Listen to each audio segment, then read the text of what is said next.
السلام عليكم، أهلًا وسهلًا بحضراتكم، يا رب تكونوا بخير. النهارده معانا طبق مميز جدًا، الكبدة المتحمرة مع الفشل. هنشوف هنعملها إزاي بأحلى وأجمل طريقة هتحبيها جدًا في فطار العيد أو في أي وقت هتحبي تعملي فيه كبدة، هتعتمدي الطريقة دي إن شاء الله. تعالي معايا نشوف عملناها إزاي.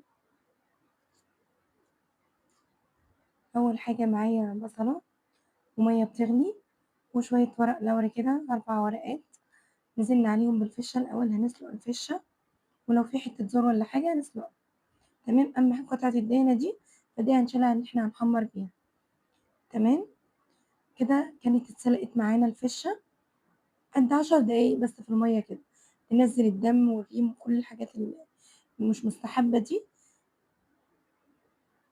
شايفة المَيّة بقت حاجة مش كويسة خالص. وبعدين جبنا الكبدة، هنشيل الطبقة اللي عليها دي لإن الكبدة عندنا ما بتتغسلش.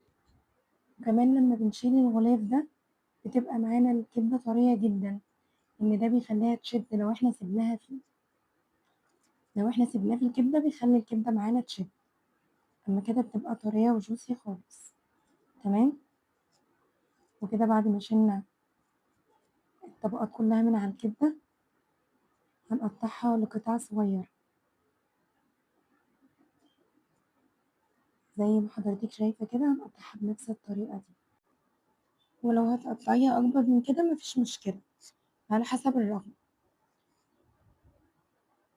وكده كُنّا خلّصنا التقطيع، هنخش بقى معانا حتّة قلب كده صغيّرة، هنقطّعها برضه،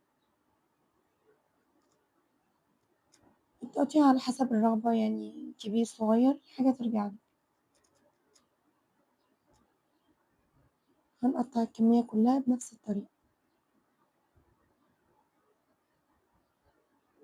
ودي الفشة برضه أنا هاقطّعها برضه صغيّر، أنا عندي التقطيع كلّه بيكون نفس المقاس، بيكون حجم واحد. كده كنا خلاص خلّصنا الكمية كلّها بنفس الطريقة. أمّا دي بقى قطعة الحلويات اللي إحنا هنحمّر بيها الكبدة والفشة، كده كنا قطّعناها بنفس الشكل زيهم بالضبط بنفس الحجم. هننزل بيها أول حاجة في طاسة سخنة، هنقلّبهم لحد ما يسيحوا معانا شوية كده، وبعدين ننزل بالفشة، وبعد ما خدوا تشويحة معانا كويسة أوي، هننزل بالفشة. كده نزلنا بالفشة كلّها وهنقلّب فيها لحد ما تاخد معانا تحميرة كويسة قبل الكبدة، علشان الفشة بتاخد سِوَى شوية عن الكبدة. ونزلنا ب3 ورقات لوري ونقلّب. طبعًا إحنا هنا هننزل بالكبدة بس على جنب كده، مش هاقلّبهم في بعض إلّا لمّا تتشمّع الأول، وبعد ما تتشمّع معانا نقلّب الكمية كلّها مع بعضها، نقلّبهم كلّهم مع بعض بس بعد ما تتشمّع معانا، زي ما حضرتِك شايفة كده. طبعًا وال3 ورقات لوري بيدّوا لنا نكهة حلوة أوي للكبدة. وكده هننزل بفلفل ألوان وفلفل أخضر حامي أو بارد حسب الرغبة، وتقلّبي كلّه مع بعض. وكده ننزل بالتوابل بتاعتنا اللي هي عبارة عن معلقة فلفل أسود مطحون، معلقة كمون مطحون، معلقة ملح، مش أكتر من كده. ما تحطيش للكبدة زيادة عن الفلفل والكمون والملح. وبعد كده بننزل بنقطتين خل، الخل هنا بيدّيني طراوة للكبدة، وطبعًا لو في أي زفرة والّا حاجة بيشيلها.